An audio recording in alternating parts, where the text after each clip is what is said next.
अस्सलामुअलैकुम। कैफ 3 सीएम में cost and management accounting lecture 1 हमने स्टार्ट कर दिया जी। बिस्मिल्लाह हो गई है और बच्चों के आने का सिलसिला अभी भी थोड़ा थोड़ा जारी है। आगे आ जाओ यार, थोड़ा साथ साथ तो बिठाते रहा करो बच्चों को। टाइम पे आया करना यार, सिर्फ 1.5 घंटे की क्लास है, आपको पता है 1.5 घंटे में तो दाढ़ भी गीली नहीं होती। तो टाइम पे आएंगे, 1.5 घंटा पूरा पढ़ेंगे तभी काम होगा ना, ठीक है। कितने बच्चे ऐसे हैं जिन्होंने पीआरसी के बाद पहला पेपर ये चूज़ किया, वो हाथ खड़ा करें। ओके, तो उनको तो काफ़ी ज़्यादा फ़ायदा होगा हमारी पहली आधे पौने घंटे की डिस्कशन से, क्योंकि उनके लिए ये सारी चीज़ें बिल्कुल नई नई हैं, नई नकोर हैं, ठीक है। लेकिन माशाल्लाह से जो FAR 1 बी लॉ टैक्स तकरीबन ये कॉम्बिनेशन बच्चे चूज़ करते हैं ना, वो दे के आए हैं। कैफ की अटैम्प्ट अभी देकर आ रहे हैं, हाथ खड़ा करें। अच्छा, सलाम है उन शहजादों को, शहजादियों को जिन्होंने कल पेपर दिया और आज आए हुए हैं। कमाल है, ठीक है। अल्लाह आप लोगों को जो है वो इसका अजर दे। बात यह है कि मैं आप पिछली क्लास में भी ये बात अर्ज़ करके आ रहा हूँ कि सिलेबस ICAP ने बनाया हुआ है, पर्चा भी ICAP लेता है। तो हमारे हाथ में है तो सिर्फ मेहनत है और टाइम है, गिवन है हमारे पास। तो मैंने बच्चों को एक मिसाल दी कि 2020 मार्च में ना कोविड आया था, और मार्च वाले पेपर तो हो गए थे, मतलब 20 मार्च के बाद आया था। तो सितंबर 20 की जो अटैम्प्ट थी ना, अब उससे पहले सब कुछ ही ख़त्म हो गया था। आपको पता है कि कोविड में हर चीज़ ही बंद एकदम से हुई थी, कोई संभल भी नहीं पाया था। मैं बच्चों को बताया था कि इत्तेफाक से उससे एक अटैम्प्ट पहले हमने ये वाली रिकॉर्डिंग इस तरह से या वो की थी, और वो ऑनलाइन जो स्टार्ट हुआ था, तो इत्तेफाक से वो लेक्चर्स थे और वही बच्चों को प्रोवाइड किए गए, और उसमें भी फिर वो कटिंग की जाती थी। बच्चों को भी बताया गया था कि ये लास्ट टाइम वाले अब है ही नहीं कुछ। तो फिर हम भी पूरा अपना लेक्चर सज़ा के तौर पे खुद अपना लेक्चर सुनना बड़ी सज़ा होती है। जैसे आप अपना वॉइस नोट सुन के बड़ा परेशान होते हैं ना, अजीब लगता है ना अपनी वीडियो देख के। तो मैं देख देख के मैं हंसी जा रहा था। खैर चले, तो पूरा लेक्चर देखना, फिर उसमें से अभी इतने मिनट इतने सेकंड से काट के, यहाँ से लेके इतने मिनट इतने सेकंड काट के यहाँ पे ये मैं डबिंग करके भेज रहा हूँ, वो लगा देना। अब वो वीडियो स्टिल होगी, उस पर कोई ऐसे कोई तस्वीर लग गई, उसके मैं बोल के बता रहा हूँ, इस तरह से करके, या वो स्क्रीन रिकॉर्डिंग की बीच में, बड़ी मुश्किल से कर आके सिलेबस पूरा हुआ। अब आपको पता ही है कि सारी दुनिया के अंदर पर्चे किस तरह से हुए थे कोविड के अंदर। तो एक्सपेक्टेशन तो यही थी कि ICAP का पर्चा भी थोड़ा सा रिलैक्स होके आएगा, लेकिन ऐसा कुछ नहीं हुआ था। जो ICAP का स्टैंडर्ड था वैसा का वैसा ही था, बल्कि अच्छा था शायद उससे भी, ठीक है। आप अपने पेपर्स को करते हुए, जितने आपने FAR 1 पढ़ा, अभी FAR 2 आप पढ़ेंगे जो पढ़ के आ रहे हैं, ठीक है। तो वो अटैम्प्ट है सितंबर यानी ऑटम 2020 वाली। आप ऑटम 2020 के सवालों को देखेंगे, आप जब चैप्टर वाइज कर रहे होंगे पास पेपर्स को, आपको कोई फर्क नजर नहीं आएगा। मतलब ICAP को इससे कोई सरोकार नहीं है कि आपके अटैम्प्ट के अंदर क्या मसाइल हैं आपके साथ, या आपके इस अटैम्प्ट के अंदर आपको 2 ईदें और एक मुहर्रम की छुट्टियों की वजह से आपको जो है वो टाइम शॉर्ट मिलना है, ठीक है। तो आखिरी महीना भी आप लोगों ने पढ़ना होता है। आप लोगों ने माशाल्लाह ज़्यादा बच्चों ने पेपर्स दिए। ये जो बच्चे बिल्कुल पहली बार आए हैं कैफ के बाद, ये अपने सीनियर से पूछ सकते हैं कि आखिरी 1 महीना कितना इंपॉर्टेंट होता है हमारे लिए, ठीक है। तो हमारे पास टाइम बेटा बहुत शॉर्ट है, ठीक है। बस आपने कोशिश अब ये करनी है प्लीज़ कि जितनी छुट्टियां दी जाएं उतनी करें। एक के साथ 2 फ्री, 2 के साथ 3 फ्री नहीं करना, ठीक है। क्योंकि एक छोटी ईद आ रही है, फिर बड़ी ईद आ रही है, फिर मुहर्रम की छुट्टियां आ रही हैं। तो फिर अगस्त के अंदर आपको 1 महीना देना भी है पेपर्स के लिए, ठीक है। और टाइम वही, सिलेबस वही। ये तो है नहीं कि यूनिवर्सिटी वाला माहौल तो है नहीं कि चलो यार जेड़ा मैं पेपर बनाना है मैं वही पढ़ा लूँगा। तो ये थोड़ा सा लिमिटेशंस हैं हमारी, ठीक है। तो आपने खूब मेहनत करनी है। आप लोगों ने मेहनत की, मतलब FAR 1 का पेपर देकर आ रहे, मतलब करीब वही हुआ, मैं वो कह रहा हूँ। जरा FAR 1 का पेपर दिया, हाथ खड़ा करें कल। ओके, वेरी गुड, मोस्टली वही बच्चे बैठे हैं, बड़ी बात है। और साथ में कोई और पेपर FAR 1 नहीं दिया, कोई और दिया, बी लॉ दिया, कोई ऐसा भी होगा। FAR 1 नहीं दिया, सिर्फ बी लॉ दिया, ऐसे भी होंगे। दोनों भी दिए होंगे, ठीक है, 3 भी दिए होंगे, ऐसे बच्चे बैठे होंगे। तो अब आप लोगों को तो इसका तजर्बा हो चुका है, ठीक है, कि मेहनत करें तो कोई मतलब कि वो कोई मतलब किसी और जबान के अंदर कोई पर्चा नहीं आ जाता। जो कुछ आपने पढ़ा हुआ था, आपने पेपर के अंदर देखा, कोई एक आधा नंबर मैं कहूँ मुझे नज़र नहीं आया, कोई MCQ तेज़ी में गुजार गया हूँ तो गुजार गया हूँ, जिसमें मुझे लगा, मुझे पता ना चला हो कि ये चीज़ नहीं पढ़ रखी थी, वरना आपको कोई एक चीज़ ऐसी नज़र नहीं आई होगी जो आपके सामने से गुजरी ना हो और पर्चे में आई हुई हो। तो ये बात तो तय है कि अगर आपने पढ़ना है, मेहनत करनी है, अपने हिस्से का काम कर लेना है, तो भाई पर्चे में कोई कहीं से बाहर से चीज़ नहीं आ जाती। तो मसला फिर कहाँ पे आगे फंसता है? सेल्फ डिसिप्लिन पे, ठीक है। तो वह जैसे मैं आपको पहले भी कहा करता था, अभी पिछली क्लास में भी कह के आ रहा हूँ, आज पहले दिन सबसे पहला जो आपको सबक नसीहत, मैंने पिछली क्लास में कहा ना बच्चों को कि पहला दिन है नसीहतें हैं, सेशन सारा नसीहतें चलती हैं और फिर आखिरी क्लास में वसीयतें चलती हैं ये कर लेना वो कर लेना, लेकिन ये अभी नसीहत है, अभी तो टाइम है ना, ठीक है। तो साथ साथ होके बैठ जाओ थोड़ा सा मेरे चांद हैं यार, ये ना मुझे मध्यम लग रहा है थोड़ा सा, ठीक है। इसका कुछ बुलाएं करें कुछ, इसका ऐसे नहीं, मज़ा नहीं आ रहा, चस नहीं आंदी, ऑनलाइन वाले क्या कहेंगे। अच्छा, तो नसीहत अगेन वही है कि आपने छुट्टी नहीं करनी, ठीक है। आपने जैसे तैसे करके क्लास में आ जाना है। आप यकीन करें कोई एक दिन आपको ऐसा नहीं मिलेगा जिसमें आपको लगे कि यार आज तो शायद हमने आके ना टाइम वेस्ट किया है। नहीं है, टाइम हमारे पास है ही नहीं, मुश्किल से तो काम पूरा होता है, ठीक है। तो एक तो आपने रोज़ आना है, दूसरा वही पुराना सबक जो दोबारा पढ़ रहे हैं और जो पहली बार बैठे हैं उनके लिए ये नया सबक है, लेकिन आप क्लास के बाद अपने साथ बैठे हुए उन बच्चों को जो कैफ अभी अपीयर होकर आए हैं उनसे पूछ लेना कि इस सबक के अलावा कोई और हमारे पास रास्ता नहीं है। वो सबक दूसरा क्या है? आपने क्लासेस के अलावा फ़ी पर्चा कम अज़ कम 1 से 1.5 घंटा घर पे देना है, ठीक है। मैंने पूरे सेशन कोशिश यही करनी है कि आपका जो होमवर्क है इस CMA का वो 1 सवा 1 घंटे के अंदर रहे, 1 घंटे के अंदर रहे। 1.5 घंटा आपसे मांगा है, लेकिन मेरी कोशिश होगी कि 1 घंटे के अंदर आपका होमवर्क रहे। हाँ, सेशन में 3-4 बार कभी प्लस माइनस भी हो जाता है, उसको माफ़ कर देंगे, क्योंकि आपके लिए सारे पेपर पास करना। CA करने के लिए आपने अगर साथ अभी लॉ रखा हुआ है, आपने साथ टैक्स रखा हुआ है, FAR 2 रखा हुआ है, किसी का कोई कमी सी लॉ रखा हुआ है, जो कम्बिनेशन भी है, सारे पर्चे पास करने हैं ना। CA करने के लिए सिर्फ CA में तो नहीं पास करना, मैं कहूँ चलो जो आगे ने काबू आ जाओ, चलो ठीक है, ऐसा कुछ नहीं होगा। लेकिन कंसिस्टेंसी के साथ हमें चलना पड़ेगा। जो हमारी डे 1 पे स्पीड होगी वही हमारी डे एंड पे भी स्पीड होगी ना, ठीक है। ये तो नहीं कि फिर हम एंड पे जाके जो है वो मतलब ज़्यादा ज़्यादा काम थोड़े थोड़े टाइम में करना शुरू कर दें, उससे फिर इफेक्टिवनेस जो है वो थोड़ा ख़राब हो जाएगी, ठीक है ना। तो आपने फिर इसीलिए रोज़ का काम रोज़ करना है। तो पहला सबक छुट्टी नहीं करनी, दूसरा सबक रोज़ का काम। रोज़ का काम मतलब क्या है? जो काम दूंगा वो आपने घर पे करना है, और मोबाइल लेस होकर करेंगे तो वो 1 घंटे के अंदर अंदर होगा इंशाल्लाह। 1 घंटा कह लें, 1 घंटा सवा घंटा होमवर्क आपका लगेगा, इससे ज़्यादा नहीं लगेगा।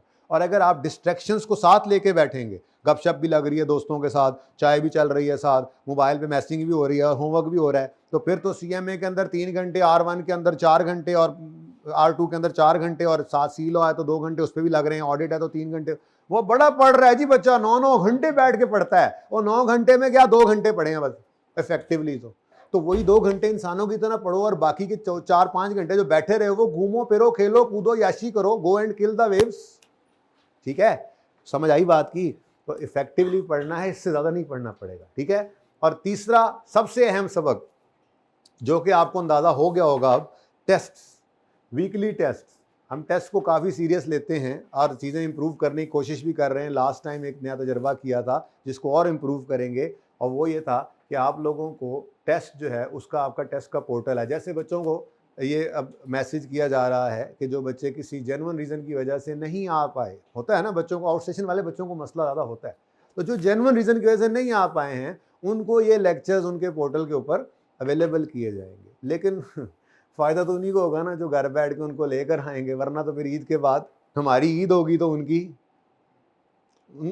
शक्ल हमारे लिए काबिल दीद होगी। लो शेर बन गया, ठीक है। तुमने लिखते रहना, फिर बाद में मुझे सेशन एंड में दे देना, ठीक है। फिर बुक बनाऊंगा मैं इसकी, अड्डा में शायर हैं जी। अच्छा जी, तो अहमद को काम है, बात सुनो, मुझे को काम पड़ा, फिर तुम तो जा रहे हो। अच्छा ठीक है बाबू, वैसे बात सुनो, अब तो तुम्हारे पेपर भी खत्म हो गए, तुमने क्या करना है नीचे जाके, ये तो बताओ। तो बैठो इधर, फिर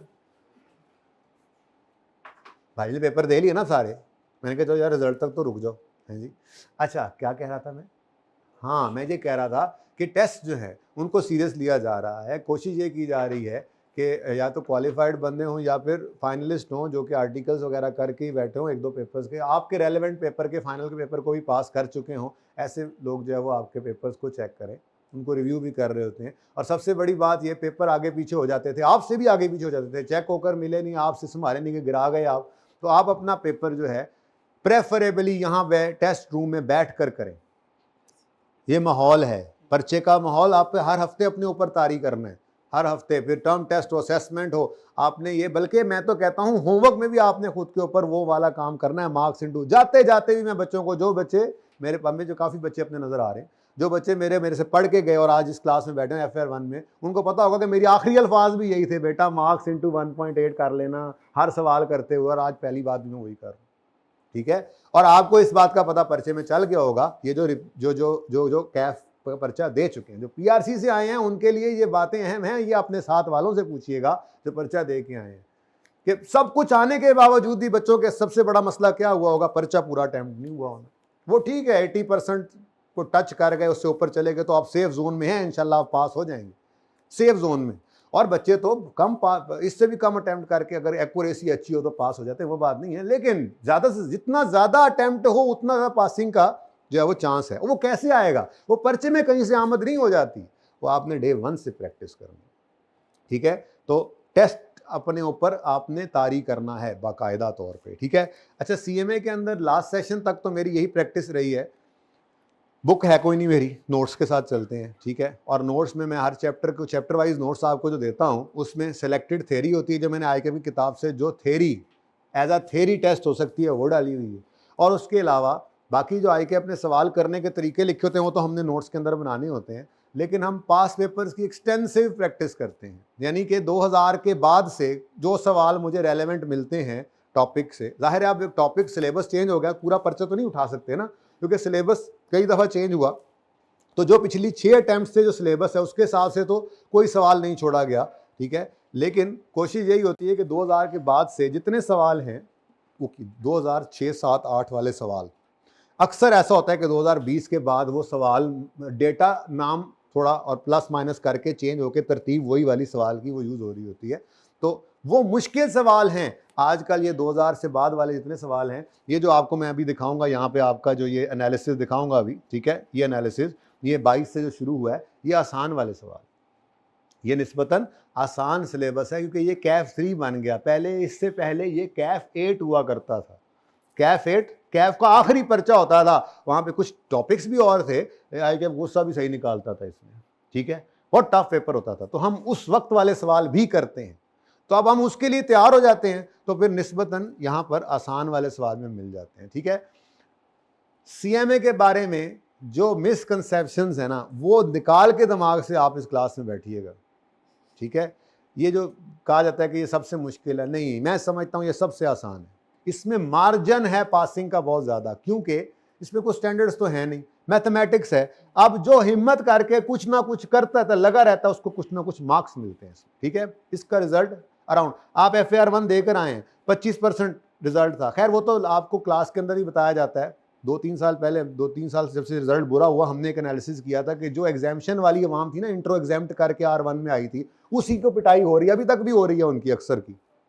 वरना जो PRC में पढ़ के आए हैं और FAR 1 में उन्होंने मेहनत की, उनको जो है वो पासिंग मिलती है। और उनका जो एग्जाम्प्ट वाले थे, असल में जब IK अपनी पिछले अटेम्प्ट के अंदर वो एनालिसिस दे दिया तकरीबन वही, कि जो एग्जामिशन वाले थे उनकी पासिंग परसेंटेज 19% है, और जो पढ़ के आए थे PRC से इंट्रो, उनकी पासिंग परसेंटेज 40% से ऊपर ही है। लेकिन एनीवेज FAR 1 का रिजल्ट अगर 25% हो तो CMA का रिजल्ट आपका 40 से ऊपर आता है, FAR 2 का 40% से ऊपर आता है। क्यों? पता लग जाता है। अब आप जो सामने बैठे इस वक्त पर्चा देकर आए बैठे, अल्लाह आपको पास भी करे, अब आपको समझाना आसान है। जो मैं कह रहा था ना, आपको पढ़ाना आसान है, रिकॉर्डिंग आई थिंक ऑन नहीं हुई थी जब मैंने ये बात की, कि आप लोगों को पढ़ाना आसान है, समझाना आसान है, क्योंकि आपको पता है कि हमारा जो है वो किस मुसीबत से पाला पड़ा हो। ठीक है, तो जो आपके साथ इस वक्त जूनियर्स बैठे हैं, जो PRC से आए हैं, जागते जागते उनको आपने ये सलाह मशवरा देते रहना है कि मुश्किल कुछ नहीं है, लेकिन जो असल जो मुश्किल चीज़ है वो है सेल्फ डिसिप्लिन। रोज़ खुद आ जाएं, रोज़ खुद आ जाएं, हर रोज़ का काम रोज़ करें और वीकली टेस्ट में। अच्छा, मैं यार कर रहा था कि लास्ट टाइम तक मेरी ये तरतीब रही थी कि मैं चैप्टर वाइज नोट्स देता था, तो उसमें सिर्फ क्वेश्चंस रखता था, सॉल्यूशंस मैंने नहीं रखे होते। होमवर्क या तो सवाल मैं खुद कराता हूँ क्लास में, या आपको होमवर्क देता हूँ, और वो अगले दिन आप जब करके आते हैं तो सॉल्यूशंस देता हूँ। ठीक है, उसमें अनसीन का एलिमेंट रहता है। बहरहाल बच्चे ये कह रहे थे कि हम अनसीन को खुद ही रख लेंगे, तो कोशिश करें इनको इकट्ठा कर लें। तो मैं अभी ये बेसिक्स का तो चूंकि आपका चैप्टर ही नहीं है, ये जो आपका अगले सफ़े से चैप्टर स्टार्ट हो रहा है ना, ये IK की किताब में कोई चैप्टर नहीं है, basics of cost management accounting. लेकिन ये ऐसी डिस्कशन है सारी जो हमने अगले 6 दिन में करनी है कि इस 6 दिन के बाद 7वां लेक्चर ऑनवर्ड्स किसी लेक्चर में से आप इसको निकाल नहीं सकेंगे। अगर निकाल सकें तो फिर मुझे बताइएगा। इसकी इंपॉर्टेंस बता रहा हूं आपको। आखिरी क्लास में भी खड़े होकर ये बेसिक्स आपके साथ ही होंगी, इसके बगैर आपकी कॉस्ट नहीं चल रही होगी। तो ये बहुत ज़रूरी टाइम है। लेकिन ये कोई चैप्टर नहीं है आईकैप का, ठीक है, आईकैप किताब के अंदर ये चैप्टर नहीं है। तो इसलिए जो बाकी चैप्टर्स हैं मैं कोशिश करूंगा उसको एक बुकलेट की फॉर्म में करके यहाँ पे रखवा दूँ, फोटो कॉपियों पे बाइंड करके, ठीक है। अगर वो ना भी हो सका तो जब तक ना हो सका तब तक चैप्टर वाइज तो आपको मिलते ही रहेंगे, ठीक है। तो फिर मैं देखूंगा उसके अंदर कुछ सोल्यूशन शायद ऐड कर दूं। बहरहाल आपके लिए वही बात है, सॉल्यूशंस को, सवाल को एक बार कर लेने से पहले देखना, आप अपने ऊपर हराम कर लेंगे तो आपको पेपर पास करने में बहुत आसानी होगी। क्योंकि पर्चे के अंदर यहाँ पे सीएमए के सवालों के अंदर सबसे बड़ा मसला यही होता है कि आप शुरू कहाँ से करें सवाल। तो ये सारी बातें मैं डिस्कस करूँगा कि हम इनको टैकल कैसे करेंगे। लेकिन आपने अनसीन एलिमेंट अपने लिए ज़िंदा रखना है। सवाल जब भी करना है बगैर सोल्यूशन देखे करना है, मार्क्स इंटू 1.8 करके करना है, ठीक है। तो सबसे पहली चीज़ जो मैं आपके साथ डिस्कस करना चाहूँगा वो है पेपर पैटर्न, ठीक है। तो पेपर का जो पैटर्न है वो बिल्कुल वैसा ही है जैसा आपको देखने में मिला सीएमए में, ठीक है। सॉरी, FAR 1 में। और जिन्होंने FAR 1 पहले नहीं दिया, पहली बार कैफ का पर्चा दे रहे हैं, तो वो अब देख लें, ठीक है। वो अब देख लें क्या कह रहा हूं मैं। 9 क्वेश्चंस होते हैं इसमें, ठीक है जी। और ये 9 क्वेश्चंस 2 सेक्शंस में बटे होते हैं, सेक्शन ए और सेक्शन बी, ठीक है जी। सेक्शन ए के अंदर आपको 6 क्वेश्चंस मिलते हैं शॉर्ट। ये short questions maximum up to 10 marks होते हैं। बिल्कुल वैसा ही चल रहा है काम, ऐसे लगेगा आपको हर सवाल। तीसरा पर्चा FAR 2 जो मैं पढ़ाता हूँ बिल्कुल सेम ऐसे ही है इन तीनों का। तो बाकियों का मुझे नहीं पता, बाकियों का भी प्रॉब्लली यही होगा। मैंने देखा कभी नहीं पर्चा, जरूरत नहीं ना पड़ी। मैं टैक्स का पर्चा क्या देखूँ, मैं ऑडिट का पर्चा क्या देखूँ, जरूरत नहीं है ना। जब पढ़ते थे तब देखते थे, अब जो पढ़ाता हूँ वो मुझे पता है। तो इन तीनों पर्चों के अंदर तो सेम यही पैटर्न है। FAR 1 FAR 2 CMA के अंदर सेम 9 सवाल, 6 शॉर्ट क्वेश्चन सेक्शन ए में और 3 लॉन्ग क्वेश्चन सेक्शन बी में, ठीक है। तो 6 शॉर्ट क्वेश्चंस आएंगे यहां पर, मैक्सिमम अप टू 10 मार्क्स, ठीक है जी। और खुशखबरी कहें या पता नहीं आपको ये खुशखबरी ना लगे, सीएमए के पर्चे में MCQs नहीं होते। इस पर्चे में खुशखबरी है या बदखबरी है? अच्छा, मतलब अकड़ वकड़ भी गया है जी। तो 10 नंबर के MCQs आते हैं FAR 1 में, FAR 2 में, बाकी पेपर्स में भी आते होंगे MCQs, लेकिन किसी और पर्चे में भी नहीं आते, किसी टैक्स में भी नहीं है। ओह गुड, ये हुई ना बात। तो चलो, तो टैक्स में भी जैसे नहीं आते, अब आपको यूं कह सकता हूं, तो सी में भी MCQs का सवाल नहीं होता, ठीक है। तो 6 के 6 फिर शॉर्ट क्वेश्चंस होंगे जो कि मैक्सिमम अप टू 10 मार्क्स होंगे। तो 6-7 नंबर से लेके 10 नंबर तक का सवाल, यहाँ पे 6 सवाल आपको मिलेंगे, ठीक है। जाग रहे हैं, फ्रेश बैठे हैं, कोई नहीं, आप पे बोझ नहीं डालना, गपशप लगाएंगे, ऐसे ही गपशप में थोड़ा सा पढ़ भी लेंगे, ठीक है। हाँ, रमज़ान भी है आपके ऊपर, मुझे पता है इस वक्त नींद तारी होना शुरू हो जाती है, कोई मसला नहीं, इंशाल्लाह मैं जगा के रखूँगा आपको, चलो ठीक है। कोशिश करेंगे, आप थोड़ी आप जो है ना थोड़ी सपोर्ट करते रहें, ठीक है। अच्छा, मैक्सिमम अप टू मार्क्स 10। अच्छा, उसके बाद जो सेक्शन बी है इसमें 3 लॉन्ग क्वेश्चंस, बिल्कुल उसी तरह से मैक्सिमम अप टू मार्क्स 20, ठीक है जी। 20 मार्क्स तक का ये सेक्शन बी के अंदर सवाल आ सकता है और 9 सवाल ही इसके अंदर होते हैं, ठीक है जी। ओके, तो ये तो आपका हो गया पेपर पैटर्न। उसके बाद हम ज़रा सिलेबस की बात कर लेते हैं कि क्या कुछ है इसके अंदर। फिर उस सिलेबस की बेस पर हम देख लेते हैं आईकैप अपने उन ग्रिड्स को जैसे उसने बांटा हुआ है कितना फॉलो करता है। फिर हम पेपर पैटर्न को देखेंगे तो हमें ये अंदाज़ा भी होगा कौन से टॉपिक्स हमारे जो है वो सुपर इम्पॉर्टेंट, मोस्ट इम्पॉर्टेंट है, कौन से इम्पॉर्टेंट और कौन से कम इम्पॉर्टेंट है। मैंने लफ्ज़ इम्पॉर्टेंट को नहीं छोड़ा, मैंने लेस इम्पॉर्टेंट कह दिया, पर इम्पॉर्टेंट ज़रूर कहा। क्यों? क्योंकि जो छोड़ोगे वो लाजमी आएगा। ये मैं हमेशा कहा करता हूँ बच्चों को, जो छोड़ोगे वो लाजमी आएगा। और ये बच्चे जो ये तजर्बा करके देखते हैं उनको हमेशा सरप्राइज भी मिलता है। तो आई कैप ने यहाँ पर्चे के अंदर, हाँ हर पर्चे के अंदर एक आध सरप्राइज जरूर रखा होता है, ठीक है। किसी बच्चे ने FIR 1 में कुछ छोड़ा, वैसे कुछ नहीं कहूँगा, वैसे कुछ नहीं कहूँगा, कोई छोड़ के गए, कोई चीज़ छोड़ के गए हो, क्या छोड़ के गए थे? थोड़ा वीक था, कहा भी था कि आएगा,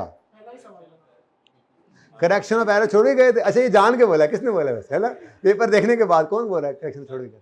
कौन छोड़ के गया था करेक्शन ऑफ एरर? हाँ तुमने छोड़ा था। अब ये पेपर देख के बता रहे हो ना मुझे।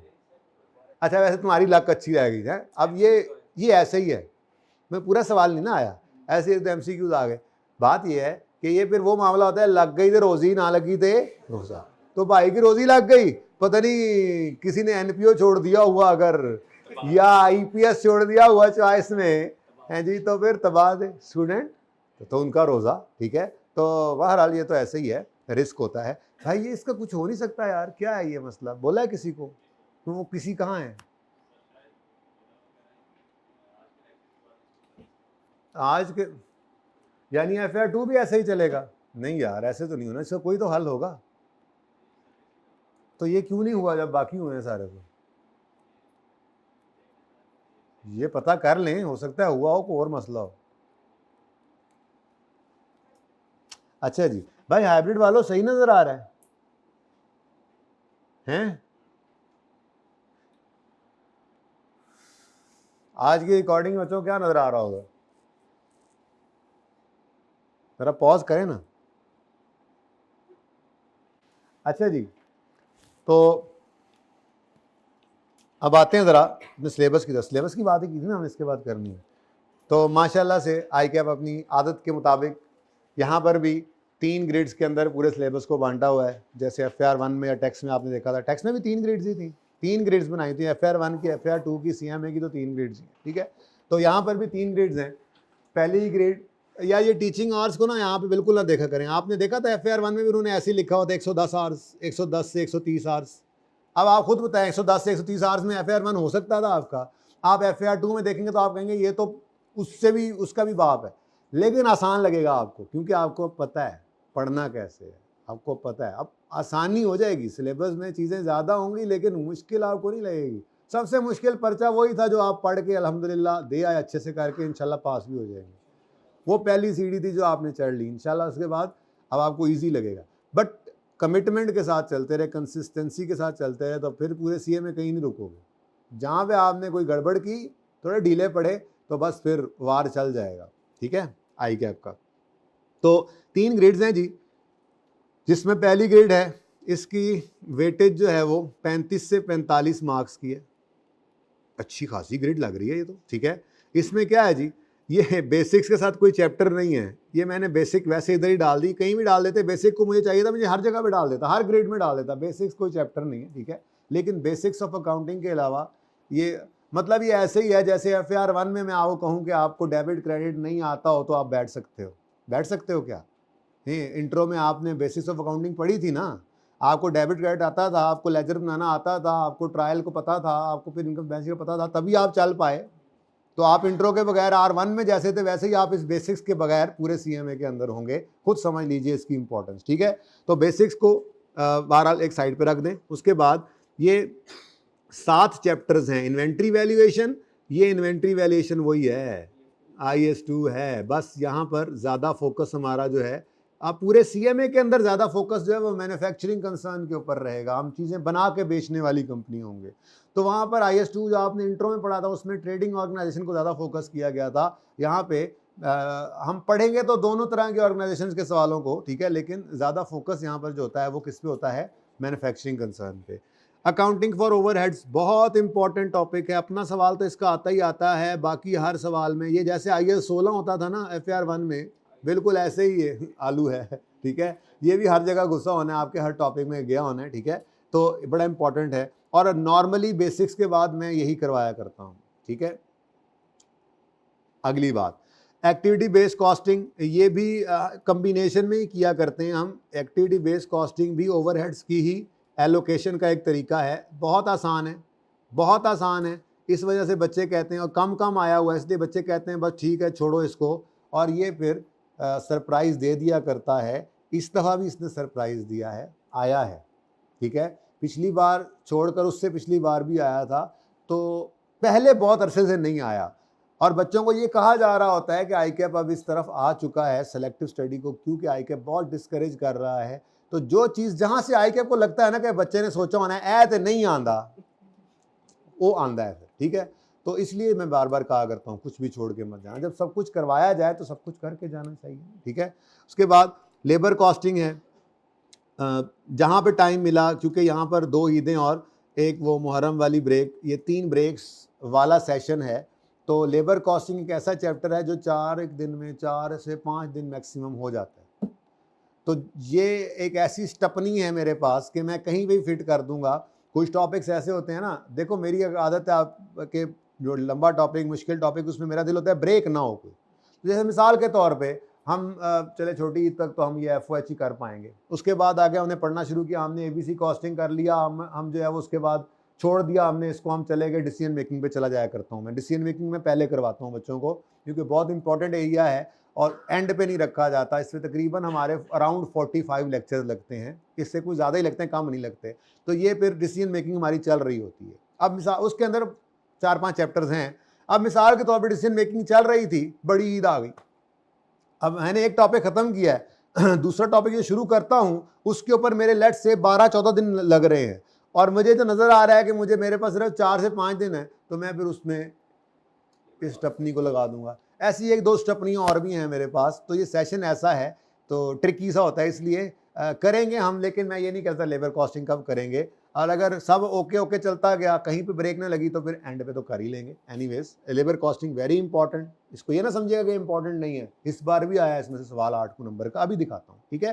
तो cost law in production again 2 दिन का टॉपिक है, और ये नॉर्मली हम टूवर्ड्स द एंड करते हैं। टूवर्ड्स द एंड मतलब जब प्रोसेस कॉस्टिंग एक बड़ा टॉपिक है वो कर लिया जाता है, तो उसके करने के बाद आप इस काबिल हो जाते हैं कि आप फिर इस टॉपिक को कर सकें। तो मैं प्रोसेस कॉस्टिंग स्टैंडर्ड कॉस्टिंग के बाद इसको करवा दिया करता हूँ। अगर ये लेबर कॉस्टिंग जैसे चैप्टर इन्वेंटरी वैसे चैप्टर पहले हो गए हो तो ये आखिरी चैप्टर होता है, आखिरी टॉपिक यही होता है, और अगर वो रहते हो तो ये पहले हो जाता है, ये डिपेंड करता है, ठीक है। बट ये 2 दिन में हो जाता है, इसलिए ये इंपॉर्टेंट नहीं होगा, ये सोचकर पिछली से पिछली अटैम्प्ट गालिबन, ठीक है, 2-3 अटैम्प्ट पहले बच्चों ने कहा था ये तो कभी भी नहीं आता, 16 नंबर का आ गया, ठीक है। तो ये आपने बिल्कुल ज़हन से निकाल देना है कि आप कोई चीज़ छोड़ के जाएंगे, ये तो नहीं आता, वो लाजमी आएगा जब आपको सब करवाया जाए। जितना करवाओ भाई, उतना जितना करवाया जाए उतना करके जाओ, ठीक है। तजर्बे से गुजर के आए हो अब आप, FAR 1 के तजर्बे से गुजर के आए हो आप, ठीक है ना। आपने देखा, आपने जो कुछ किया छोटी सी, और वैसे वर्टिकल एनालिसिस क्या था वो रेशो के अंदर 1 दिन आधा घंटा लगा था, उसके ऊपर बताया गया था ये वर्टिकल होता है, ये हॉरिजॉन्टल होता है, 3 नंबर का आ गया। वो 3 नंबर ही है, वो कभी 47 से रोक देता है, कभी 50 से पास करा देता है, वो 3 नंबर थोड़ी बात तो नहीं है। नाम देख के परेशान हो जाता है बच्चा, कॉन्फिडेंस लूज कर देता है, नाम का पता है, ठीक है, वो 2-3 नंबर नहीं आएंगे, 2 आ जाएंगे, पता तो लग गया ना, कॉन्फिडेंस तो लूज है, कहाँ पता है यार मुझे ये क्या चीज़ है, वर्टिकल है हॉरिजॉन्टल है, ठीक है। तो प्लीज कुछ छोड़ना नहीं है। उसके बाद job order and service costing, ये भी बेसिकली मैं इकट्ठे ही पढ़ाया करता हूँ, ये दोनों इकट्ठे ही हैं, ठीक है। ये वो 2 दिन के अंदर हो जाता है, और इससे सवाल जैसे आपको कहा कि उसने दे दिया, उस अटेम्प्ट के बाद फिर खामोश है, और ये खामोशी किसी तूफान का पेश खैमा हो सकती है। तो कॉस्ट लॉ इन प्रोडक्शन ऐसा ही है कि आपके लिए तो ये हॉट फेवरेट बन जाएगा। खैर एनीवेज मैं आपको अभी बता देता हूँ कि जो सुपर इंपॉर्टेंट है, जो हर दफ़ा ही आ रहे होते हैं, वो कौन से हैं, और जो अक्सर ही आते हैं और जो कम आते हैं, ये मैं बेशक आप देख लीजिएगा, इस पर कर दूंगा, कोई मसला नहीं है वैसे, ठीक है। Marginal absorption again like IS 16, ये भी चैप्टर है।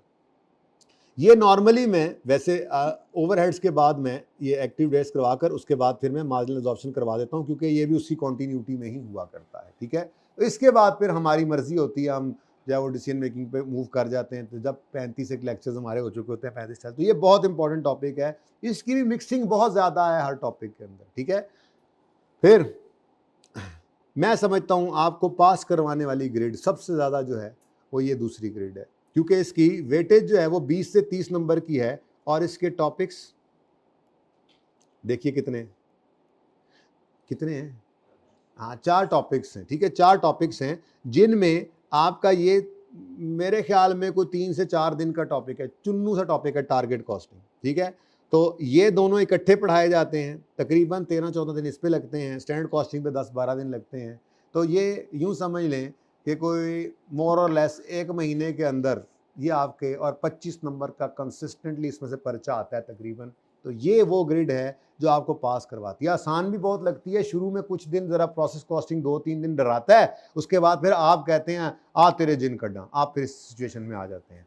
ठीक है, स्टैंडर्ड कॉस्टिंग में फार्मूलाज हैं, आप याद कर लें, उसके बाद प्रैक्टिस है। प्रैक्टिस में तो आपको पता है हमने कंप्रोमाइज़ करना नहीं होता, प्रैक्टिस करते हैं पहले 2-3 दिन बाद हर टॉपिक आपका रिलैक्स होता चला जाता है। ठीक है, तो ये वो ग्रिड है जो आपको आसानी से पास करवाती है। ये ग्रिड में भी कॉपी पेस्ट ज़्यादा है, ज़्यादा मसला जो है वो मशहूर ज़माना डिसीजन मेकिंग के अंदर है। ये वो डिसीजन मेकिंग है जिसके बारे में आपको सीनियर्स ने डरा रखा है, हालांकि ये तो सबसे मेरा तो फेवरेट टॉपिक। ठीक है, इसको हम एंड तक नहीं रखते, उठा रखते। ठीक है, इसको हम स्टार्ट में ही करते हैं, मतलब जब 30-35 लेक्चर्स आपके हो जाते हैं, यानी आप छोटी ईद के बाद भी खैर हमारा मार्जिनल एब्जॉर्प्शन रहता होगा, जब मार्जिनल एब्जॉर्प्शन भी कर लेंगे, ABC मार्जिनल एब्जॉर्प्शन कर लेंगे, तो उसके बाद फिर मौका देखते हुए बड़ी ईद से पहले पहले इसको ख़त्म करने की कोशिश करेंगे। ठीक है, तो बड़ा इंपॉर्टेंट एरिया है। अगेन इसकी जो वेटेज है वो आपके सामने 30 से 40 नंबर की है। और अभी मैं आपको जो है वो दिखाता हूँ इसका एनालिसिस, कि इसमें वो हमेशा हायर साइड की तरफ रहता है अपनी ग्रिड के। ठीक है, तो ये आपके टॉपिक्स हैं।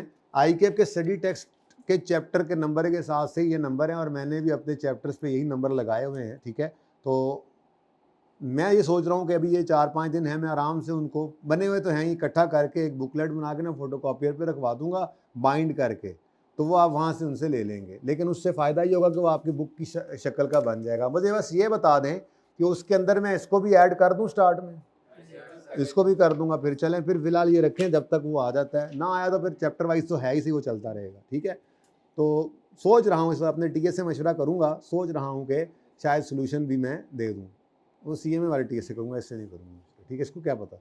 अच्छा, तो इसमें जनाब आपके 4 टॉपिक्स हैं, inventory management, CVP analysis, relevant costing और डिसीजन मेकिंग प्रिंसिपल्स। ठीक है जी, तो इसके चैप्टर्स आपके सामने हैं। 30 से 40 मार्क्स की ये ग्रेड है।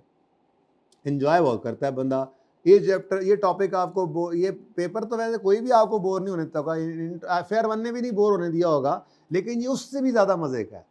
आपको मज़ा आएगा ये पेपर पढ़ते हुए, इंशाल्लाह आप इंजॉय करेंगे।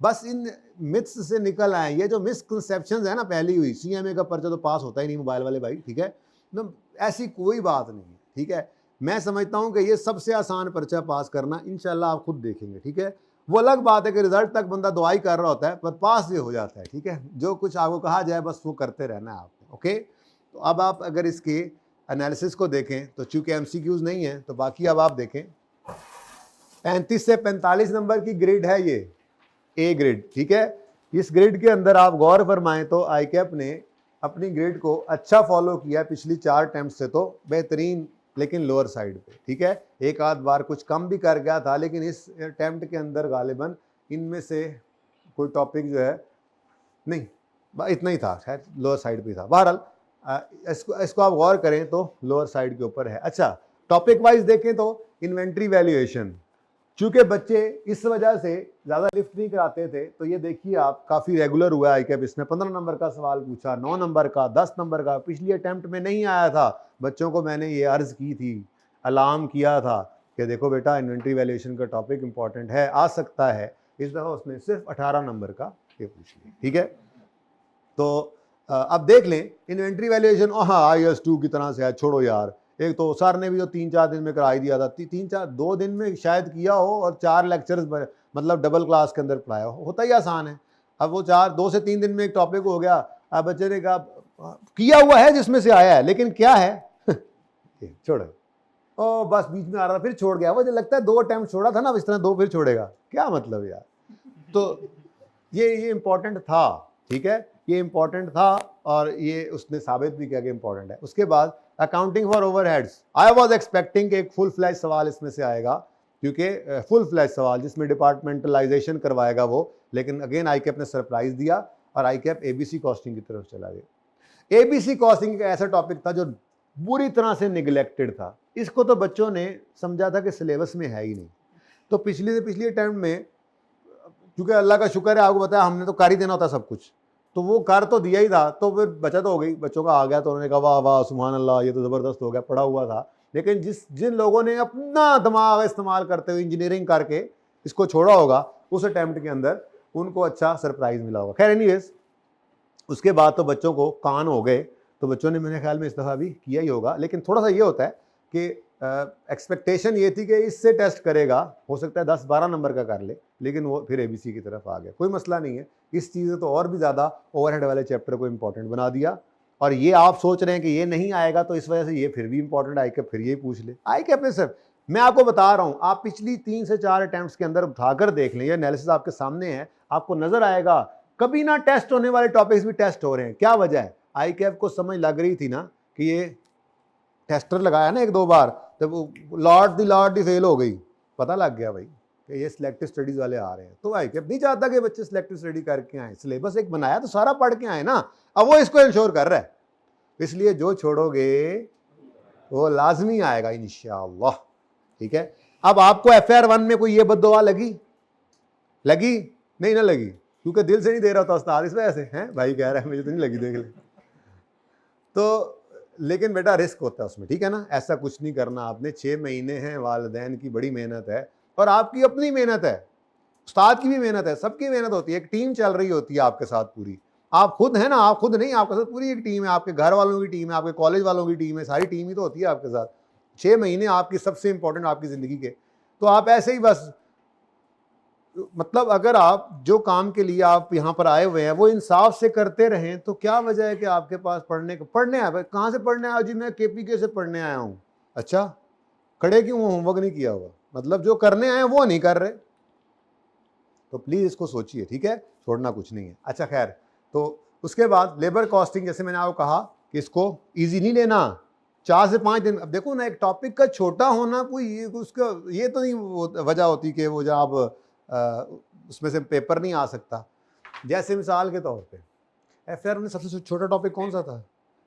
IS 20 भी छोटा ही था, 5-6 दिन में हो गया था, आया हुआ था सवाल उसमें से, ठीक है। उसके बाद IS 40 छोटा सवाल, इस दफ़ा उसने नहीं पूछा, लेकिन उससे पिछली दफ़ा देख लो, छोटा सा टॉपिक है लेकिन वो उसने बड़े बड़े सवाल पूछे हुए पास के अंदर, जिससे इस दफ़ा फिर बच्चों को अब मैं कहूँगा इम्तिहान करना है IS 40 में।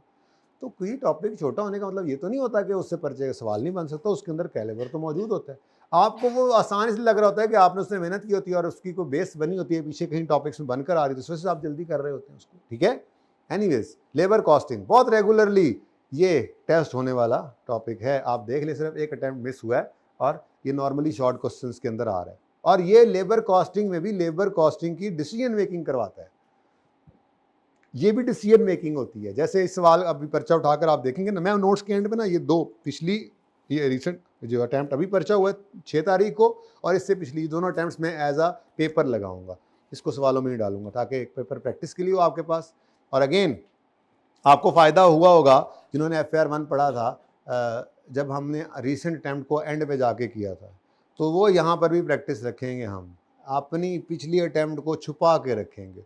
मैं आपसे अर्ज़ कर दूं कि पिछली से पिछली अटैम्प्ट तक मेरी तरतीब ये होती थी कि जो टॉपिक तैयार होता था मैं रिसेंट अटैम्प्ट को उठा के उसके बच्चों के टेस्ट में फेंक देता था कि चलो यार मेरा भी टेस्ट थी, बच्चों का भी सही। लेकिन फिर होता ये था कि एंड पे जाके हमारे पास कोई चज की चीज़ नहीं होती थी रिवीजन के लिए, तो भाई रिवीजन करना ही है ना वो सवाल, तो जो रिसेंट अटैम्प्ट है उसको हम फिर एंड पे जब सिलेबस पूरा करेंगे, जब लोग भाग रहे होते हैं घरों को, हम उस वक्त इंशाल्लाह फिर इसको करेंगे और इकट्ठा ही एक दफ़ा करेंगे। उस पर 2 दिन लगें, 3 दिन लगें, 2 घंटे लगें, 6 घंटे लगें, 10 घंटे लगें, करेंगे हम उसको एंड पे, ठीक है।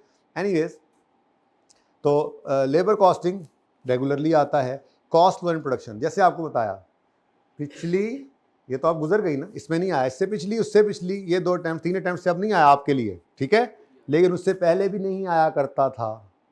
तो जो बच्चे छोड़कर गए होंगे उनको सरप्राइज़ मिला था।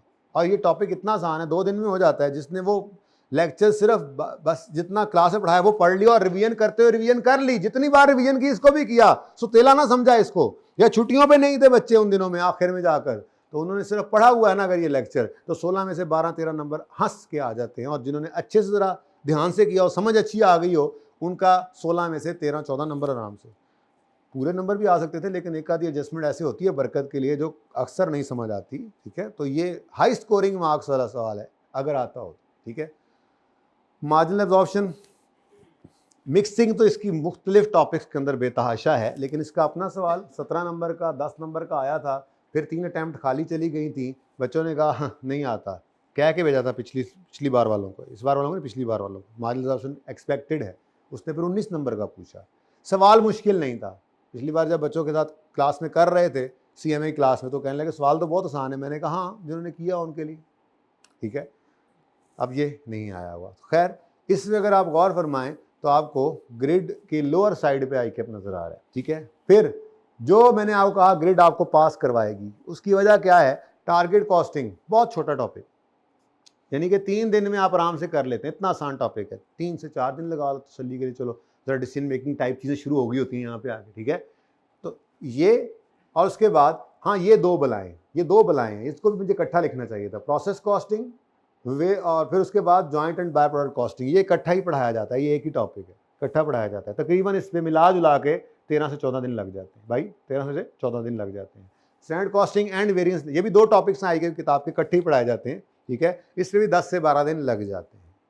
अब ये एक टॉपिक, ये 2 टॉपिक और ये तीसरी टॉपिक की, ठीक है, मैक्सिमम भी इस पे महीना भी नहीं लगता और आसान है, ठीक है। और मार्क्स कितने आ रहे हैं जरा गौर फरमाइए, इसकी ग्रेड तो वैसे 20 से 30 है, लेकिन आई कैप इसमें अपनी हायर साइड पे है, ठीक है, या कम अज कम उसको मीट तो कर रहा है, एक बार तो निकल गया था इसमें से बाहर, ठीक है।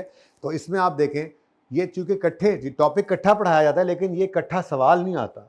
प्रोसेस कॉस्टिंग पहले हम पढ़ते हैं, फिर जॉइंट बाय प्रोडक्ट पढ़ा करते हैं, तो वो ही आगे यूज हो रहा होता है, यानी उस तरह से कॉन्सेप्ट। तो बहरहाल कभी इससे सवाल पूछता है, कभी इससे सवाल पूछता है, तरतीब देख लो, ठीक है। 14 नंबर का आया, फिर उसने दोनों से पूछ लिया, 16 नंबर का टेस्ट हुआ, फिर 20 का, फिर 16 का, 15 का, 15 का, और इस बार अमेजिंगली सिर्फ 8 मार्क्स का यहाँ से पूछा उसने, जो कि कभी ऐसा नहीं हुआ था। बहरहाल रेगुलरली आने वाला मोस्ट इंपॉर्टेंट टॉपिक्स में से एक टॉपिक, ठीक है, ओके। उसके बाद standard costing, variance analysis regularly आ रहा है, एक सरप्राइज आई कैप ने दिया था, ठीक है। इस सरप्राइज ने फिर कहाँ पे और उसने मार दी थी, वो तो फिर देखने की बात है। बहरहाल रेगुलरली आने वाला लॉन्ग क्वेश्चंस में ही ये सवाल है। 22 के अंदर एक शॉर्ट क्वेश्चन आया था 8 नंबर का, उसके बाद 23 में भी एक दफ़ा इस तरह से हुआ है, वरना 19 नंबर का, 10 नंबर का, 15, 17, इस तरह 17 नंबर का है, ठीक है। मिक्स एंड यील्ड क्या के भेजा था बच्चों को, मिक्स एंड यील्ड नहीं आया बड़े दिनों से, ध्यान करना ध्यान, तो जिन्होंने ध्यान कर लिया उनकी चांदी हो गई, ठीक है। करवाया सब कुछ जाता है। आप लोग जब खुद से इंजीनियरिंग करते हैं, बस ये ना करें ना, तो कभी भी मार नहीं पड़ेगी आपको इंशाल्लाह, ठीक है।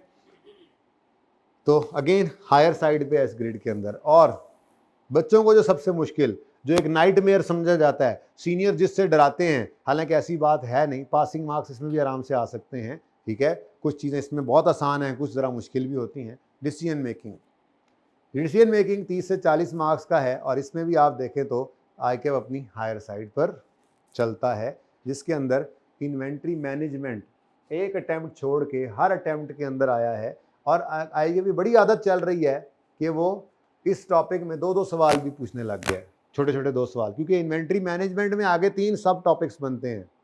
EOQ एक कहते हैं, ठीक है। उसके बाद उसके अंदर इन्वेंट्री लेवल्स हैं, फिर ऑप्टिमल इन्वेंट्री लेवल और सेफ्टी स्टॉक है, ये 3 सब टॉपिक्स हैं छोटे छोटे, ठीक है। जाके बैठे भाई प्लीज़। तो वो आई कैप जो है ना, वो 2-2 सवाल पूछ रहा है। जैसे 8 नंबर का एक सवाल आया था, यहाँ पर उसने 2 सवाल पूछे, टोटल 18, फिर 2 सवाल पूछे, टोटल 14, 2 सवाल पूछे 16। बच्चों ने कहा टिका के करो, आई कैप ने कहा छोड़ो। लेकिन ये गौर करें, आई कैप रूटीन के अंदर इसमें 2 सवाल पूछ रहे हैं, ठीक है। फिर 2 सवाल पूछे 14 नंबर के, और इस अटेम्प्ट में भी 2 सवाल पूछे हैं और 16 नंबर टोटल, ठीक है। और आसान डिसीजन मेकिंग के आसान टॉपिक्स में से है ये। डिसीजन मेकिंग में जो सबसे मुश्किल बच्चों को लगता है, पढ़ाने वाले को सबसे मुश्किल ये लगता है, क्योंकि ये पहला वो डिसीजन मेकिंग का चैप्टर होता है जिसके अंदर डिसीजन मेकिंग आपको सिखाई जा रही होती है। तो पता ही है आपको समझाना, ऊंट को रिक्शे में बिठाना, क्या ख्याल है। तो यहां पे थोड़ा सा जोर लगता है, रोजे नहीं होंगे इंशाल्लाह, लगा लेंगे ज्यादा जोर, ठीक है। अभी भी वैसे खुश्क हो चुका है हालांकि ना इस वक्त, ठीक है। खैर कोई बात नहीं, जोर लगाना पड़ता है, लेकिन जब एक बार समझ आ जाता है ना, तो ये आपको अच्छा लगता है। लेकिन ये वो बुनियाद है जो सारी डिसीजन मेकिंग में आपकी यूज हो रही होती है, रेलेवेंट कॉस्टिंग की अप्रोच है। ज्यादा मसला बच्चों को आता है जाकर इधर कुछ एक एरियाज में, जैसे कॉन्टिन्यू और शट डाउन एक बच्चों को खौफनाक चीज लगती है, इस डर की वजह से आधे डरे रहते हैं। इस दफा भी आ गया कॉन्टिन्यू शट डाउन, अब वो डर वाले जो थे वो मारे गए, जो डरे नहीं होंगे वो आधा सही कर लिया होगा, बहुत है। ठीक है, तो ये बहरहाल एरियाज हैं। इन्वेंट्री मैनेजमेंट कितना रेगुलरली आ रहा है और अब कितना ज़्यादा आ रहा है, आप इसको देख लें। और है इन चैप्टर में से आसान वालों में से।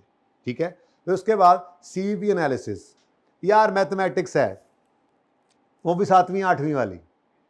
और ये भी आपको कुछ सीनियर्स कहेंगे, जिसे कहते हैं ना शैतान आपको शैतान आपको बहकाएगा, ऐसे ही कुछ सीनियर आपको कहेंगे सीवीपी एनालिसिस तो समझ ही नहीं आती।